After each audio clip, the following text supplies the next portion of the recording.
नमस्कार, आप देख रहे हैं इंडिया अपडेट्स और मैं हूं आपके साथ सना हुसैन। प्रदेश के सीएम योगी आदित्यनाथ आज अयोध्या दौरे पर रहे। अयोध्या के मिल्कीपुर में आयोजित कार्यक्रम में सीएम योगी ने 1000 करोड़ से अधिक की परियोजनाओं का शिलान्यास किया। इस दौरान सीएम योगी ने जनसभा को संबोधित कर सपा पर कई तीखे प्रहार किए।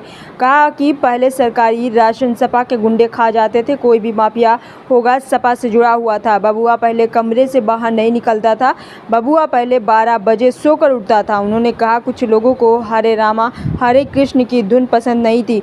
सपा सरकार में दुर्गा पूजा में अयोध्या में दंगा हुआ, अयोध्या की देव काली मंदिर में मूर्ति चोरी हुई, इसके लिए मुझे अयोध्या आकर आंदोलन करना पड़ा। सपा सरकार में गौ हत्या होती थी, वो कहते थे अयोध्या में जमीन घोटाला हुआ, हमारी सरकार ने अवैध कब्जा हटाया, हमने 1700 करोड़ का मुआवजा दिया। वहीं सीएम योगी ने अपने संबोधन की शुरुआत करते हुए कहा कि अच्छी सरकार होती है तो विकास लेकर आती है, अच्छी सरकार होती है तो सुरक्षा मिलती है। डबल इंजन सरकार ने विकास कार्यों को आगे बढ़ाया। गांव-गांव और मजरों में बिजली और पानी मिल रहा है। होली और दीपावली में फ्री गैस सिलेंडर दे रहे हैं, आज फ्री में राशन मिल रहा है, 2017 से पहले नहीं मिलता था। आइए देखते हैं अयोध्या से ब्यूरो रिपोर्ट। माफियाओं के सामने नाक रगड़ने वाला व्यक्ति, दंगाइयों के सामने घुटना टेकने वाला व्यक्ति आज भारत की संत परंपरा को माफिया कहता है। ये उनके संस्कार हैं और इसीलिए मैंने कहा ना, जैसे लगता है औरंगजेब की आत्मा इन लोगों के अंदर घुस गई है और फिर से इनको हिंदू विरोधी आचरण के लिए उनको फिर से प्रोत्साहित कर रही है।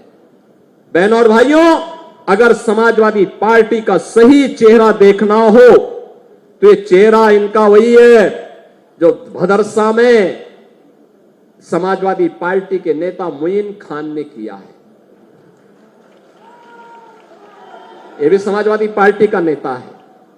कन्नौज में इनका एक नवाब सिंह यादव है, उसने भी एक बेटी के साथ इसी प्रकार का व्यवहार किया है, इसी प्रकार का कृत्य किया है। अभी आप देख रहे होंगे भदोही में भी इनका एक विधायक, भदोही का कारनामा भी इनका देखिए, हरदोई में भी अराजकता उत्तर प्रदेश में चरम पर थी।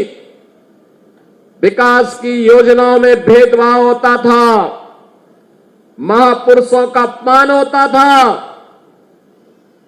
हमने पिछले 7-7.5 वर्ष में भारतीय जनता पार्टी की डबल इंजन सरकार ने विकास के कार्यों को द्रुत गति से आगे बढ़ाया। आज आपको 4 लेन की सड़कें दिखती होंगी, 2 लेन की सड़कें दिखती होंगी, गांव की बेहतर कनेक्टिविटी दिखती होगी, गांव और मजरे में बिजली भी और पानी की भी व्यवस्था आज आपको दिखती होगी। बिना भेदभाव के हर गरीब को एक आवास उपलब्ध होते हुए आपको देखना होगा। हर गरीब के घर में शौचालय बनाने का कार्य उत्तर प्रदेश के अंदर 2 करोड़ 62 लाख परिवारों को एक शौचालय देने का कार्य इन 7.5 वर्ष के अंदर किया गया, तो 56 लाख गरीबों के एक आवास भी बने।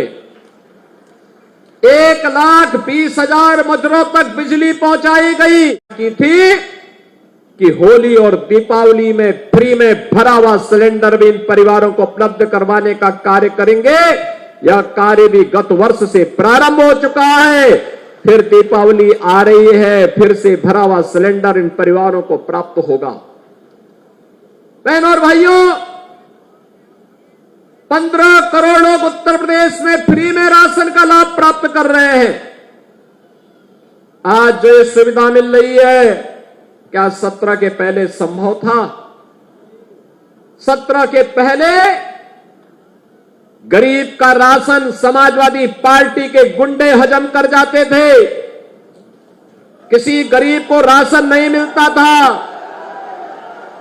किसी भी जिले का जो जितना बड़ा माफिया था, जितना बड़ा गुंडा था, वह समाजवादी पार्टी का शागिर्द था, उनका पदाधिकारी था।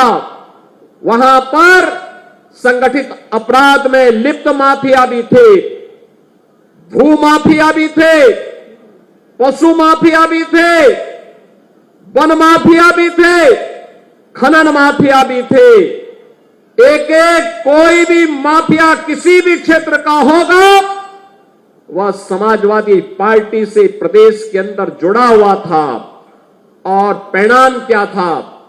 ये माफिया की पैरेलल सरकार चलती थी।